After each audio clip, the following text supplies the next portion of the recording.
suas Bíblias comigo no livro de 2 Samuel, no capítulo 23, e vamos mergulhar nas Escrituras mais uma vez. Quando eu iniciei os preparativos para a mensagem de hoje, era minha intenção ir direto para 1 Reis, capítulos 1 e 2, e pular os últimos eventos de 2 Samuel 23. Pular os últimos capítulos de 2 Samuel. Eu ia fazer isso não porque os eventos desses capítulos não são importantes. Essa não era a razão. A razão que eu ia fazer isso, número um, porque a gente ainda tem tanta coisa pela frente, então eu queria avançar o nosso estudo. Mas uma segunda razão é porque os eventos dos últimos capítulos de 2 Samuel também estão em 1 Crônicas. Então eu pensei, quando nós chegarmos em Crônicas, a gente fala sobre esses assuntos aí, e então qualquer coisa que faltar agora a gente completa quando chegarmos em Crônicas. No entanto, me senti incomodado pelo Espírito Santo de não avançar sem passar de 2 Samuel, porque eu creio que ele tem uma mensagem importante, e não só importante, mas muito própria para os nossos dias.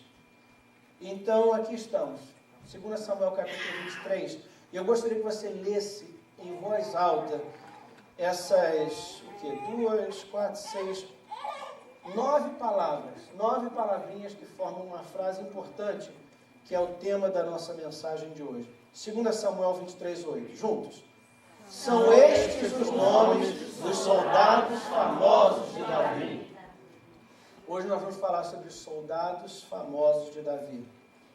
Em 2 Samuel capítulo 23, versículos 8 a 38, há uma lista de 37 homens que se distinguiram no serviço de sua pátria.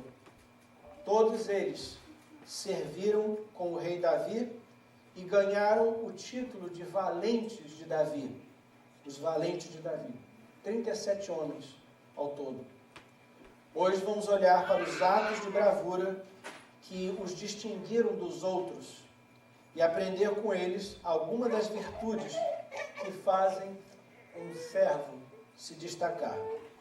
Então hoje os valentes de Davi vão nos ensinar como nos destacar. Então vamos lá.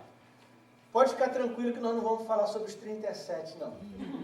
Mas tem um grupo deles que a Bíblia fala em detalhes e eles são dignos de menção. O primeiro deles é um homem chamado Josebe-Bassebete.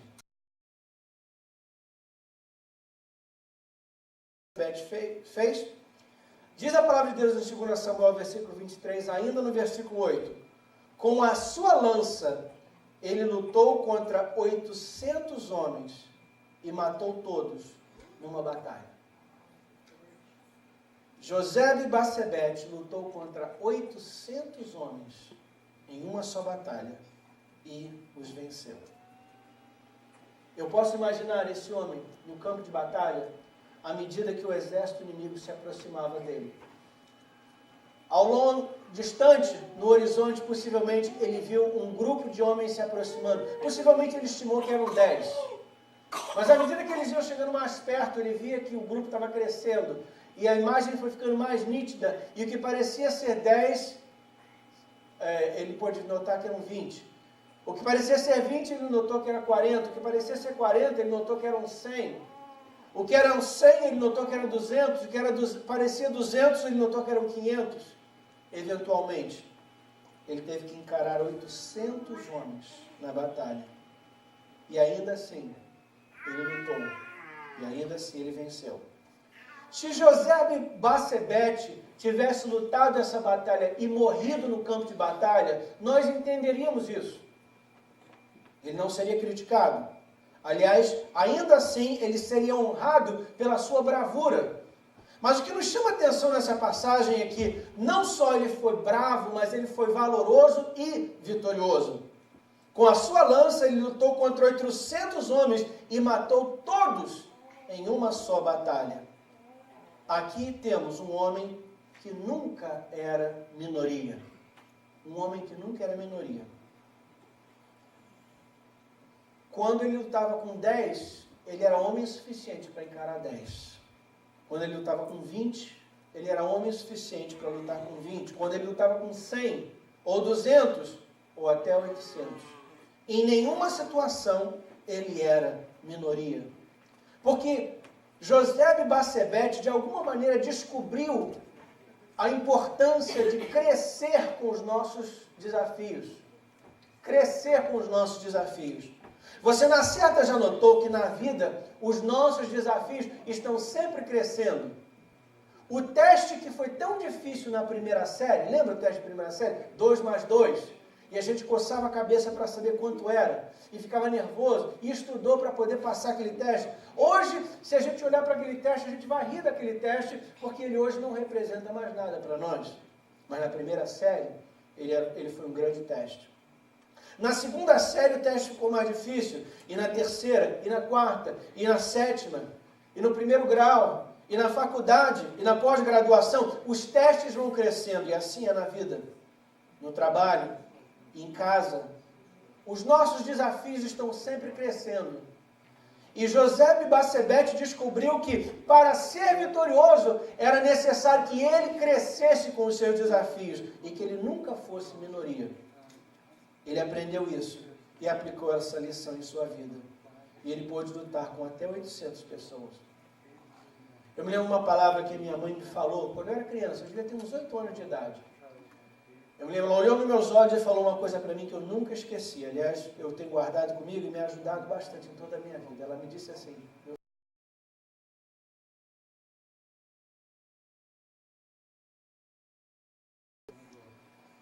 Josebe Bassebete, ou teve uma mãe, ou um pai, um professor de escola dominical, alguém disse isso para ele também. Ele ouviu, ele guardou e ele aplicou na sua vida. E lutou contra 800 e foi vitorioso. Josebe Bassebete nos indica, nos desafia a crescer com os nossos desafios. A crescer com os nossos desafios. Só a pessoa que cresce com os seus desafios pode ser sempre vitoriosa. O próximo é um homem chamado Eleazar. Eleazar. 2 Samuel 23, versículos 9 e 10 nos introduzem a Eleazar.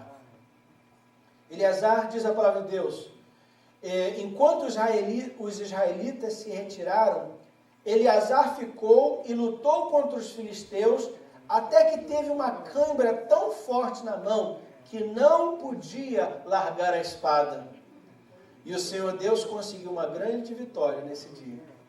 3 coisas interessantes me chamam a atenção sobre Eleazar. Em primeiro lugar, ele lutou quando os israelitas se retiraram. Em outras palavras, quando o inimigo atacou, os seus vizinhos fugiram, correram. Ainda assim, Eleazar falou: eu não vou fugir da batalha. Eu não vou desistir. Eu não vou correr da raia. Eu vou encarar o problema, eu vou encarar a situação, eu vou encarar o inimigo e eu vou ser vitorioso. Os israelitas se retiraram, mas Eleazar ficou e lutou. Segunda coisa que nos chama a atenção nessa passagem é que ele lutou com tanta intensidade, com tanta paixão, com tanta determinação, que a mão dele grudou na espada. Na intensidade da batalha, na paixão do momento, ele segurou aquela espada com tanta determinação que no final do dia ele já nem conseguia mais abrir a mão. Ele literalmente se tornou um com a sua arma. A sua arma se tornou a extensão do seu braço, porque ele lutou com paixão e determinação. Diz a palavra de Deus que ele não podia largar a espada. A terceira coisa que eu noto de importante é que, note que apesar de que quem lutou foi Eleazar, quem deu a vitória foi Deus. O Senhor Deus conseguiu uma grande vitória nesse dia. Isso é importante, queridos, porque a gente deve entender uma coisa que a gente encontra em toda a Bíblia, de princípio a fim. Deus se recusa a agir na terra sem a assistência de um ser humano. É por isso que em João capítulo 1 a Bíblia diz assim: e o verbo se fez carne e habitou entre nós. Não é que Deus não pode, mas é que ele se autolimita. No princípio, quando ele criou a terra, ele estabeleceu uma lei, uma regra.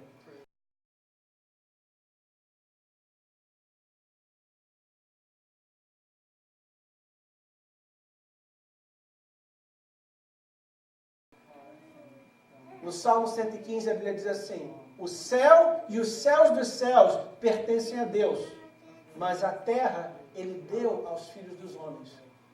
É por isso que para salvar a humanidade, até para salvar a humanidade, o que ele teve que fazer?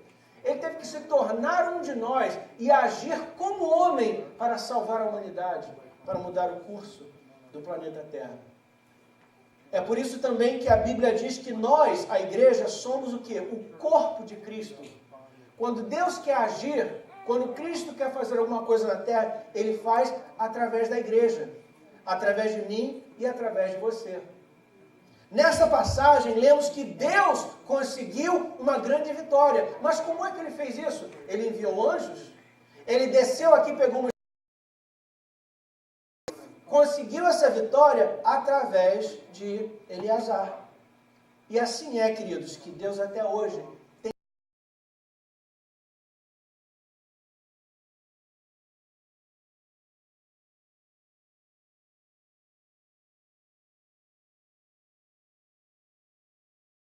Como é que esses planos se realizam? Eles se realizam através de Eleazar, através de mim, através de você.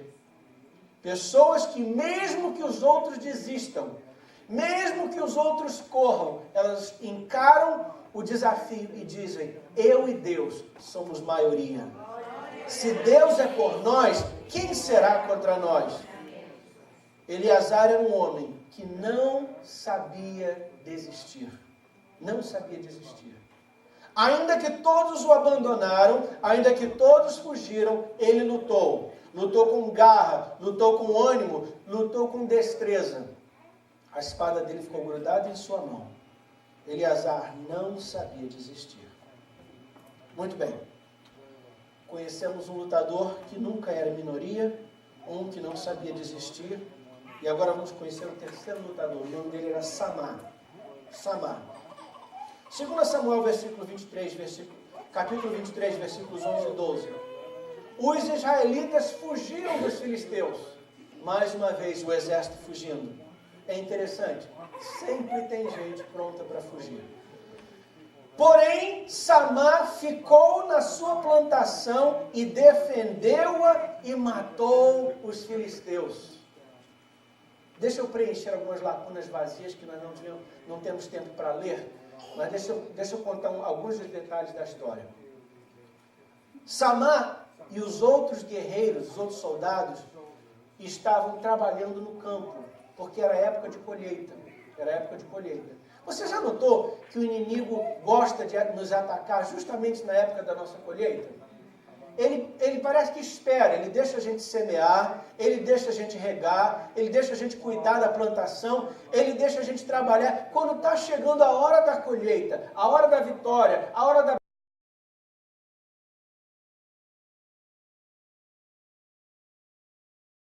a nossa colheita. E assim foi também em Israel. Os filisteus aguardaram, e aguardaram, e aguardaram. No momento da colheita, quando o exército pôs de lado as suas armas e tomou em suas foram ao campo colher, foi aí que os filisteus atacaram. Os israelitas é espantadora. Eles fugiram. Eles fugiram. Eles abandonaram a colheita, eles abandonaram o que era deles, eles abandonaram o que Deus tinha dado para eles e correram, mas não Samar. É interessante saber também o que eles estavam colhendo. A Bíblia nos diz. A Bíblia diz que era uma colheita de lentilhas. Lentilha é uma forma de ervilha, uma forma de um feijão, é um tipo de feijão. Samar estava colhendo feijão. Ele estava colhendo ervilha. E alguém pode dizer, você vai lutar por um campo de ervilhas? Você vai brigar e arriscar a sua vida por feijão? E todo mundo disse, não, isso é loucura, eu vou embora. Mas Samar não. Samar olhou para o chão e falou, pode ser ervilha, pode ser feijão, mas é o meu feijão e a minha ervilha. E ninguém vai tomar o que é meu. Essas ervilhas são as ervilhas que Deus me deu. Esse feijão é o feijão que Deus me concedeu. E pode não ser nada para ninguém, mas é importante para mim, porque é o meu feijão. E a Bíblia diz que ele ficou na plantação e defendeu-a. E para a glória de Deus, o versículo continua e diz, e ele matou os filisteus.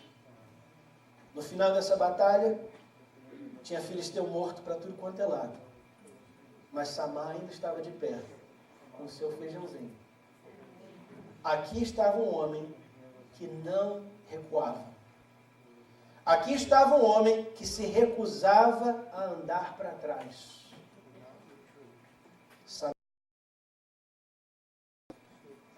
Esse chão é meu, daqui eu não saio. Deus está comigo.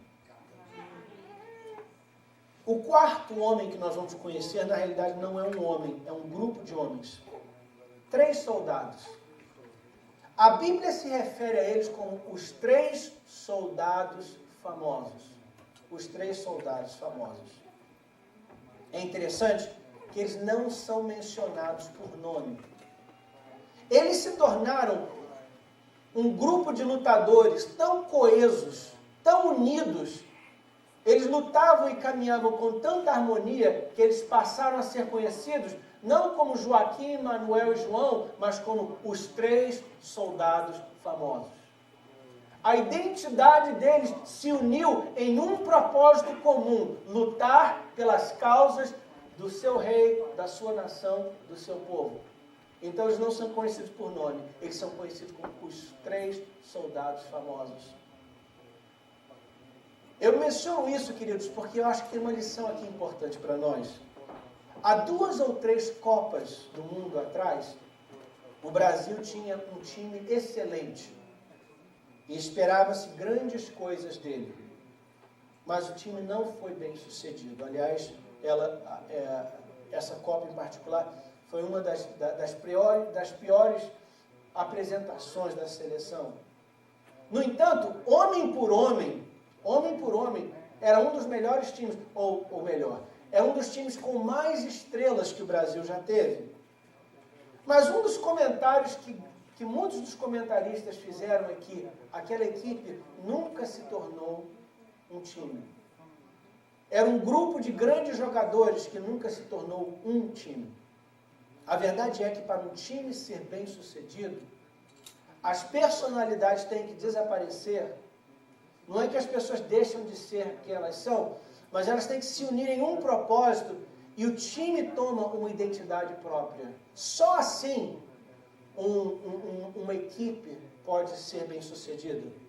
Só assim um time, seja de futebol americano ou de basquete, pode ser bem sucedido. Só assim uma família, uma igreja, um ministério ou uma companhia pode ser bem sucedido. Lembra que Jesus disse? Uma família dividida entre si não pode subsistir. Ela tem que ser uma, ela tem que ser coesa. Em inglês, tem um ditado que diz assim, a letra, em inglês, traduzindo ao pé da letra, diz assim, na palavra time não tem a letra I. Em português não funciona, porque a palavra time tem a letra I. Mas em inglês, o I é o I, né? O eu, é também eu. Então, o dizer em inglês é assim, in the word team, there's no I. Em outras palavras, no time não existe eu. Num time não existe eu. Porque quando o eu entra no time, o eu cede e assume a identidade da equipe. Queridos, isso é importante para nós. Esses 3 homens descobriram isso. E eles lutavam com tanta harmonia que eles deixaram de ser conhecidos pelos seus nomes e passaram a ser referidos como os 3 famosos. os 3 mosqueteiros, os 3 amigos.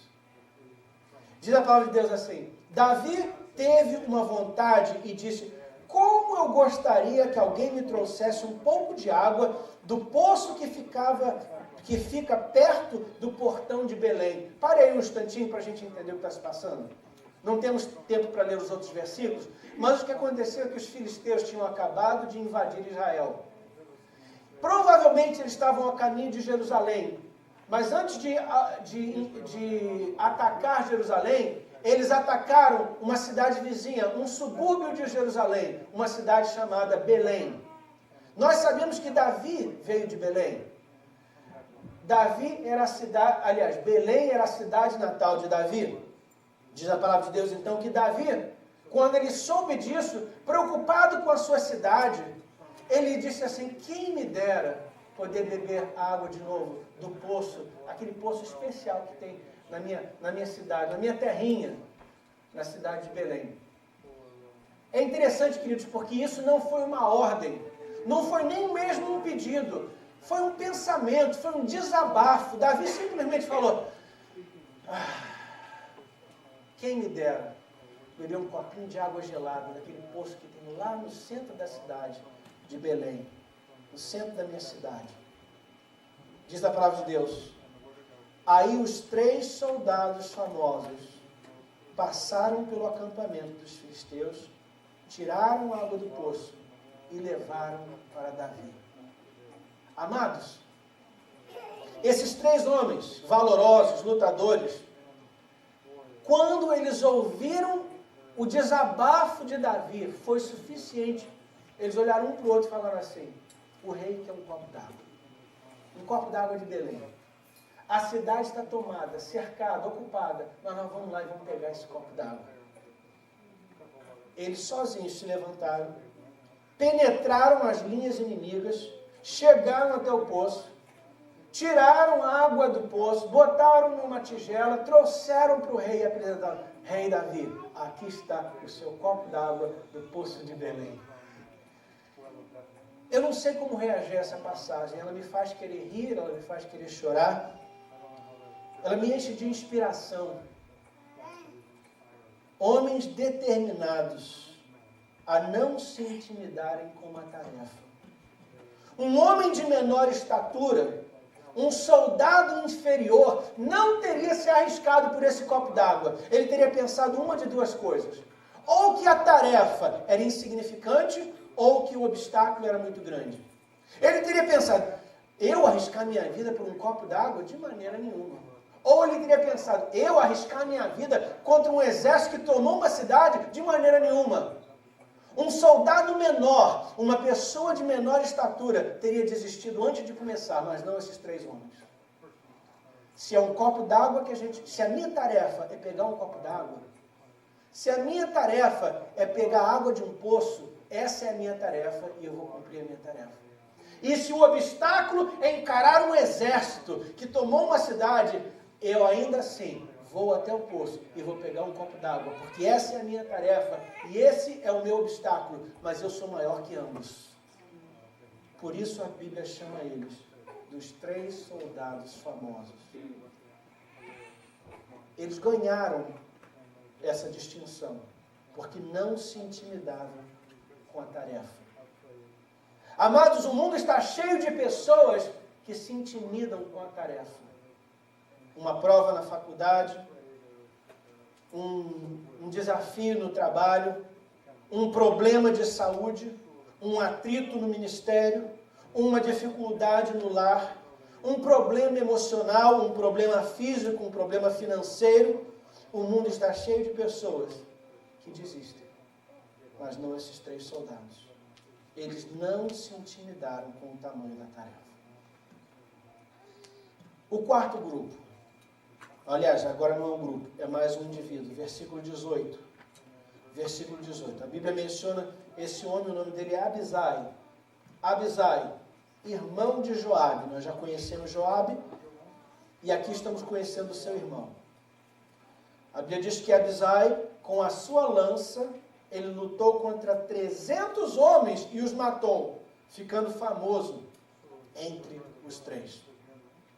Aqui está um homem que não acreditava nas probabilidades.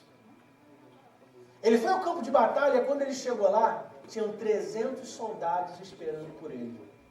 Um homem de menor estatura, um homem de menos bravura, na certa teria abandonado o campo de batalha. Mas Abisai ou não sabia contar, ou não se importava com o número. A verdade é que ele olhou e ele viu essa multidão, mas ele falou, 300 lá e um aqui, ainda não é demais. Ele não estava apostando na probabilidade do sucesso. Ele estava contando na vitória que Deus lhe daria se ele estivesse disposto a lutar. Aqui também, queridos, existem diversas pessoas que só apostam por a probabilidade estar a seu favor. Aqui estava um homem disposto a desafiar a probabilidade e alcançar a sua vitória. O nome dele era Abisai. Vamos avançar para o próximo. Ele está no versículo 20 a 21. O nome dele é Benaías. Benaías. A Bíblia diz sobre ele que ele matou 2 grandes guerreiros moabitas. Olha que interessante a história dele. Ele matou 2 grandes guerreiros moabitas. Número 2, em um dia de neve, ele desceu numa cova e matou um leão. Número 3, ele matou também um egípcio, um homem enorme que estava armado com uma lança. Benaías atacou o egípcio com seu bastão, arrancou a lança da mão dele e o matou com ela. Olha as 3 conquistas de Benaías. Primeiro, ele lutou com 2 grandes guerreiros. 2 grandes guerreiros. Ele simplesmente encarou esses 2 soldados e os derrotou. Um belo dia, por alguma razão, ele estava andando num lugar onde tinha um buraco, tinha uma cova, um poço, onde tinha caído um leão. Não sabemos por que a Bíblia não conta. Mas ele entrou no buraco para lutar com o leão. Ele pulou no poço para encarar esse animal. E não só isso, ele matou o leão. Em terceiro lugar, ele se encontrou em mais uma situação contra um egípcio. A Bíblia chama de um egípcio enorme. Uma tradução fala assim, um homem espetacular. Um homem espetacular. Ele provavelmente era maior, mais rápido, mais forte e mais habilidoso do que Benaías. Mas ele não era mais corajoso. Diz a palavra de Deus que, para piorar a situação, esse egípcio estava armado e Benaías não. Tudo que Benaías tinha na sua mão não era uma arma, mas era um pedaço de pau. Ainda assim, diz a palavra de Deus, ele encarou o egípcio, desarmou o egípcio e com a própria arma do egípcio ele o matou. Esse era um homem, queridos, que não se podia encurralar. Ele não se encurralava, não deixava que ninguém o encurralasse.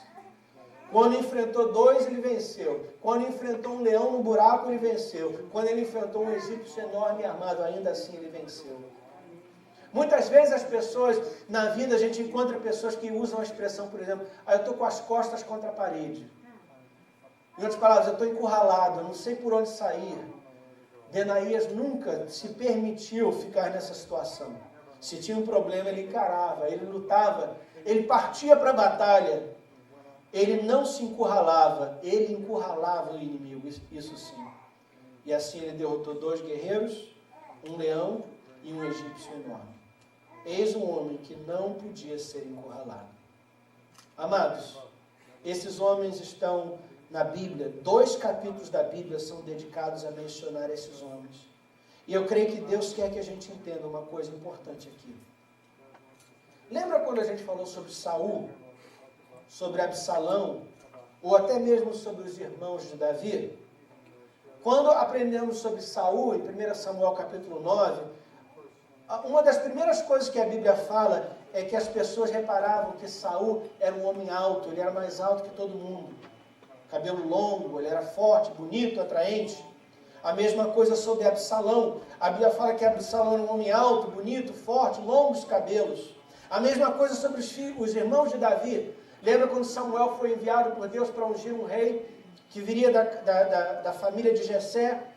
Ele foi para a casa de Jessé e viu os irmãos de Davi passando na frente dele, e ele ficou admirado. Ele falou, na certa, um desses vai ser o rei. E o Espírito Santo falou com ele, Samuel, não se impressione com a aparência deles. Eu não estou olhando a aparência, eu estou olhando o coração. E Deus acabou escolhendo Davizinho, o caçula da família, que nem tinha sido convidado para comparecer diante de Samuel. Ao contrário de Saul, de Absalão, ou mesmo dos irmãos de Davi, os valentes de Davi distinguiram-se não pela sua aparência, mas pelo seu caráter. Estes eram homens de lealdade e coragem. Os valentes de Davi conquistaram suas honras porque lutaram até que a batalha estivesse ganha. Eles jamais se contentariam com menos. Vamos nos pôr de pé?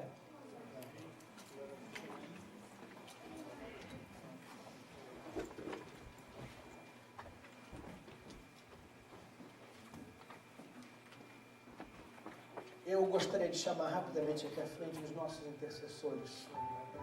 2 ou 3 que possam nos ajudar. Antes de encerrar o culto dessa manhã, Diego, eu quero tirar alguns rápidos minutos, alguns breves minutos, para orar por essa igreja, para orar por você e por mim também. Porque Deus quer levantar entre nós soldados valentes, guerreiros corajosos, como os valentes de Davi. Deus tem grandes coisas para fazer nessa igreja, em El Cerrito, na Baía de São Francisco, no estado da Califórnia, nos Estados Unidos, no Brasil e além. Mas Ele conta com homens e mulheres corajosos e destemidos. Ele busca soldados valentes que estejam dispostos a encarar o desafio e lutar até o fim. Os valentes de Davi conquistaram suas honras porque lutaram até que a batalha estivesse ganha. Eles jamais se contentariam com menos. E a minha oração é para que Deus nos dê essa atitude também. A determinação de lutar até o fim, de terminar a carreira, de guardar a fé e de nunca se contentar com menos do que 100% do que Deus tem para nós. Se você é essa pessoa, eu quero orar por você. Falamos sobre homens que lutaram contra leões, contra gigantes, contra multidões, que lutaram defendendo um monte de ervilhas e feijão, que lutaram por um copo d'água. Deus sabe por que e para que você está lutando. E Ele sabe também com o que ou com quem você está lutando. Ele sabe as suas circunstâncias. E Ele sabe o inimigo que você enfrenta. E Ele tem forças para te dar hoje. Ele quer te encorajar e te capacitar para a luta. Se você está lutando uma luta, se você está numa batalha, seja ela qual for, seja ela com quem for, seja ela por que for, nós queremos orar por você, porque Deus quer te fortalecer. Se você está lutando contra uma enfermidade, nós queremos orar por você, para que você seja curado. Se é um problema emocional, nós queremos orar por você. Se é um problema financeiro, ainda assim, nós também queremos orar por você. Se é um ataque espiritual, nós queremos orar por você, porque Deus quer te capacitar a ser um valente de Davi, um soldado valoroso, um conquistador. Se você precisa dessa oração, vem aqui à frente. Nós vamos orar por você agora. Se você não precisa de uma oração particular hoje, eu te peço que você estenda a sua mão direita na direção desses que estão aqui na frente. E nós vamos orar por esse grupo de homens e mulheres valorosos e corajosos que vieram até aqui à frente. Oramos também pelos intercessores para que Deus os use. Espírito Santo de Deus, nós te pedimos, dá agora aos nossos intercessores uma palavra profética, uma visão, uma autoridade sobrenatural, uma unção especial para ministrar vida, cura e encorajamento para aqueles que vieram à frente. Papai, Como igreja, oramos agora por esses soldados que vieram à frente. O primeiro ato de coragem, o primeiro ato de bravura que eles tomaram foi quando eles saíram dos seus assentos e vieram aqui à frente. Eu agora te peço, Pai, encontra com eles aqui no altar. Em nome de Jesus, se há enfermidade, cura. Se há um problema emocional, resolve. Se há um vício, quebra agora em nome de Jesus. Se há um problema financeiro, supre a necessidade, ó Deus.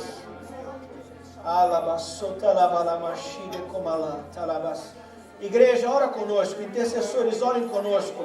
Ministrem agora esses que estão aqui na frente. Deus está levantando soldados valentes, corajosos, destemidos, que vão conquistar grandes conquistas para o reino de Deus. Ainda hoje, ainda essa semana, ainda esse mês, ainda esse ano. Espírito Santo de Deus, eu oro por esses soldados. Eu oro por cada pessoa que veio aqui à frente. Pai, Tu conheces o inimigo que eles estão enfrentando. Tu conheces a situação, Tu conheces a circunstância, Tu sabes a necessidade de cada um deles. Espírito Santo, ministra agora aqueles que vieram à frente, fortalecendo, encorajando, animando, renovando. Aleluia, aleluia. Pai amado, dá novas estratégias a estes soldados. Dá novos planos de batalha a esses soldados. Aleluia, aleluia, aleluia, aleluia, aleluia, aleluia. Fortalece esses guerreiros, Pai. Fortalece esses guerreiros, Pai. Fortalece esses guerreiros, Pai. Sustenta esses soldados, Pai. Aleluia, aleluia, aleluia, aleluia. Pai, oramos pelos nossos lares. Oramos por cada pai, cada mãe aqui presente, por cada esposo, por cada esposa, por cada filho, por cada filha. Pai, abençoa agora os nossos lares, abençoa as nossas famílias, em nome de Jesus.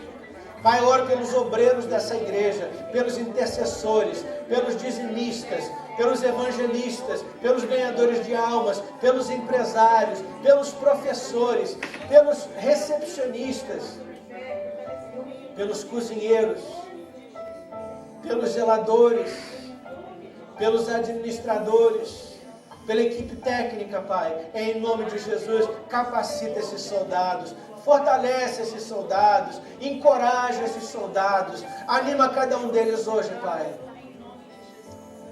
Levanta um grande exército entre nós, Pai. Levanta um exército de soldados valorosos, Pai. E que ainda que temos que enfrentar 800 inimigos, 800 soldados, 800 pessoas opostas aos nossos propósitos, que ainda assim, Pai, possamos lutar com distinção e sermos mais do que vitoriosos, em nome de Jesus. Em nome de Jesus, em nome de Jesus. Eu oro por aqueles que têm uma causa na justiça, Pai, uma briga na justiça, ainda que eles estejam enfrentando 800, Pai, ainda que a probabilidade diga que não vai acontecer, que eles não vão conseguir, ainda assim eu te peço, concede vitória ao teu povo, concede vitória à tua igreja, concede vitória aos teus guerreiros, Pai. Aleluia, aleluia. Ainda que o visto pareça impossível, Pai, dá vitória ao teu povo, dá vitória ao teu povo, dá vitória ao teu povo. Ainda que o médico, ainda que o exame médico tenha dito não tem solução, dá vitória hoje, Pai, dá vitória hoje. Eu sinto que Deus quer curar nessa manhã. Se você precisa de cura, venha aqui à frente, receba oração de cura. Aí onde você está, levante a sua mão e diga: Espírito Santo de Deus, me toca agora e me cura. Toca no meu corpo e me cura, em nome de Jesus. A Bíblia diz que Jesus está à porta e bate. Se alguém ouve a sua voz e abre a porta, ele entra. Deus está batendo na porta do teu coração. Não endureça. Não endureça o teu coração. Não tranca a porta. Abre a porta, escancara a porta e diz para Jesus: Jesus, entra na minha casa, entra na minha vida, mexe com minha estrutura, sara toda a ferida, me ensina a ter santidade, quero amar somente a Ti. pois o Senhor é o meu bem maior. Faz um milagre em mim. Entra na minha casa, Senhor. Entra no meu lar, Senhor. Entra nas minhas finanças, Pai. Entra no meu estado emocional. Entra no meu casamento. Entra no meu relacionamento com os meus filhos. Entra no meu relacionamento com os meus parentes. Entra na minha vida financeira, entra na minha vida espiritual, entra no meu ministério, entra, ó Deus, entra agora e traz vitória, traz cura, traz libertação, traz transformação, traz mover do Espírito. Em nome de Jesus. Em nome de Jesus. Em nome de Jesus. Em nome de Jesus. Em nome de Jesus. Em nome de Jesus. Aleluia. Aleluia. Aleluia. Eu quero te convidar a levantar suas mãos aos céus. Vamos fazer uma oração de agradecimento a Deus agora? Se você ainda está recebendo ministração de alguém aqui no altar ou aí onde você está, continue recebendo ministração. Intercessores continuem intercedendo, mas nós vamos agora fazer uma oração de gratidão à medida que encerramos o nosso culto. Papai, te agradecemos pelo exemplo que recebemos hoje dos valentes de Davi. Obrigado por essa mensagem. Obrigado por esse capítulo tão especial. Obrigado pelo desafio que recebemos. Obrigado pelas lições que aprendemos. E obrigado pela capacitação que recebemos do Espírito Santo. Muito obrigado, Jesus. Muito obrigado, Jesus. Muito obrigado, Jesus. Como esses guerreiros, nós também não vamos desistir. Nós também não vamos olhar para trás. Nós também não vamos abandonar o nosso campo de lentilhas. Nós também não vamos deixar de buscar aquele copo d'água. Nós também não vamos fugir do leão. Não vamos fugir do gigante. Do homem armado, em nome de Jesus, em nome de Jesus, lutaremos e seremos mais do que vitoriosos, porque maior é aquele que está em nós do que aquele que está no mundo. Declaramos isso em fé e te agradecemos por tudo que já recebemos de ti, em nome de Jesus. Amém, amém. Aleluia. Queridos, Deus lhe abençoe.